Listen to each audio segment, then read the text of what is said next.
Hello everyone, स्वागत है आप सभी का शालिनी जीनियस वर्ल्ड में। आज हम इस क्लास में विशेषण पर चर्चा करेंगे। इसके पहले मैंने संधि और सर्वनाम बताया है। अगर आपने वो वीडियो नहीं देखी है तो चैनल पर देख सकते हैं। आइए क्लास को शुरू करें। विशेषण विशेषण क्या है? जिस शब्द से किसी संज्ञा अथवा सर्वनाम की विशेषता अथवा गुण प्रकट हो उसे विशेषण कहते हैं। हम इस प्रकार भी कह सकते हैं कि संज्ञा और सर्वनाम की विशेषता बताने वाले शब्द क्या होते हैं? विशेषण होते हैं। जैसे वह लड़की गोरी है, तो लड़की की विशेषता क्या है? वह गोरी है। गोरी क्या हुआ? विशेषण।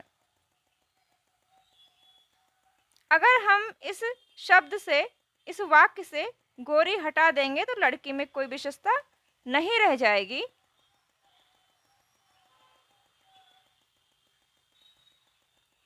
विशेष विशेषण द्वारा जिस शब्द की विशेषता प्रकट हो उसे विशेष्य कहते हैं।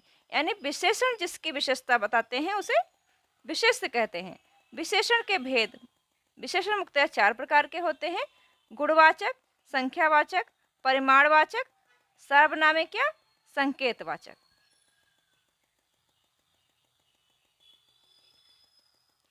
गुणवाचक विशेषण जिस विशेषण से गुण, दोष, रंग, आकार, स्वभाव, दशा, अवस्था आदि का बोध हो उसे गुणवाचक विशेषण कहते हैं। जैसे अच्छा, बुरा, सच्चा, झूठा, नेक, भला, सुंदर, कुरूप, आकर्षण, सीधा, दुबला, पतला, नया, पुराना, आधुनिक, प्राचीन आदि शब्द। कुछ वाक्य देखेंगे। जैसे वह भला आदमी है या अच्छा आदमी है।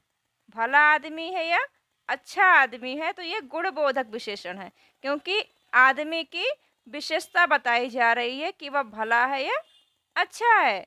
मोहन बुरा है। अगर हम कहते हैं मोहन बुरा है तो उसमें क्या है? अवगुण है। दुष्ट लड़का है तो दुष्टता क्या है? अवगुण है, तो ये क्या होगा? अवगुण बोधक होगा। कपड़ा लाल है या पीला है, तो ये क्या हुआ? रंग बोधक। भाला नुकीला है या लंबा है, तो ये क्या है? आकार बोधक। मोहन दुबला है, ये दशा बोधक है। हम कह सकते हैं मोहन मोटा है, तो मोहन की क्या है? विशेषता है कि वह मोटा है। मोटा क्या हुआ? विशेषण। लंबा क्या है? विशेषण है।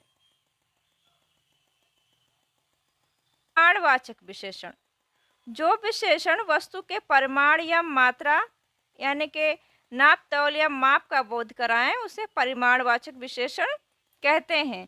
जैसे 2 लीटर, यहाँ पे लीटर गलत हुआ है। 3 मीटर, थोड़ा, बहुत, कुछ कम, सारा, पूरा, इतना, उतना, जितना, कितना आदि। परिमाणवाचक के 2 उपभेद होते हैं: निश्चित परिमाणवाचक और अनिश्चित परिमाणवाचक। निश्चित परिमाणवाचक वे होते हैं जो शब्द किसी संज्ञा या सर्वनाम के निश्चित परिमाण का बोध कराते हैं, वह निश्चित परिमाणवाचक विशेषण कहलाते हैं। जैसे 2 लीटर, ला पे बड़ी की मात्रा होगी, यहाँ पे 2 लीटर दूध दें, तो 2 लीटर क्या है? एक निश्चित परिमाण है। 3 मीटर कपड़ा दो, ये क्या है? एक निश्चित परिमाण है। अनिश्चित परिमाणवाचक जो शब्द किसी संज्ञा या सर्वनाम के अनिश्चित परिमाण का बोध कराएं वो अनिश्चित परिमाणवाचक विशेषण कहलाते हैं। जैसे थोड़ा दूध चाहिए, थोड़ा मतलब यहाँ पे क्या है? ये अनिश्चित है। बहुत कपड़े चाहिए, तो बहुत कपड़े में कोई नाप तोल नहीं दिया गया है, बताया गया है कि बहुत, तो बहुत क्या है? एक अनिश्चित परिमाणवाचक है। संख्यावाचक विशेषण यहाँ पे गलत हो गया है। जिस विशेषण से संज्ञा या सर्वनाम की संख्या का बोध हो उसे संख्यावाचक विशेषण कहते हैं।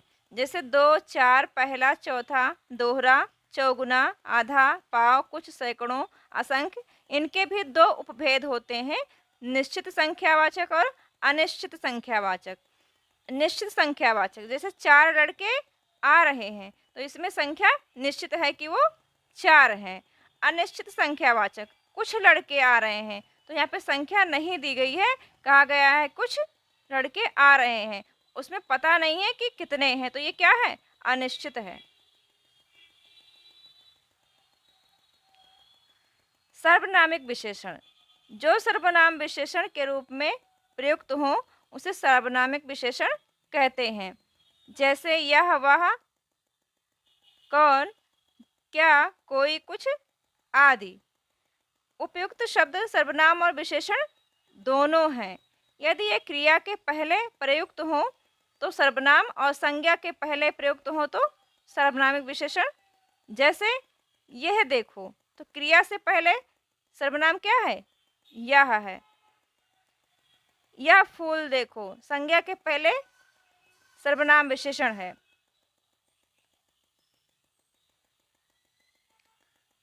वह खेलेगा, क्रिया से पहले खेलना क्या है, क्रिया है, और क्रिया से पहले क्या है, वह सर्वनाम है। वह लड़का खेलेगा, संज्ञा से पहले क्या है, वह है, लड़का क्या है, संज्ञा है, तो क्या है, ये सर्वनामिक विशेषण है। आज की क्लास यहीं तक। क्लास आपको कैसी लगी कमेंट करके ज़रूर बताएं। Thanks for watching.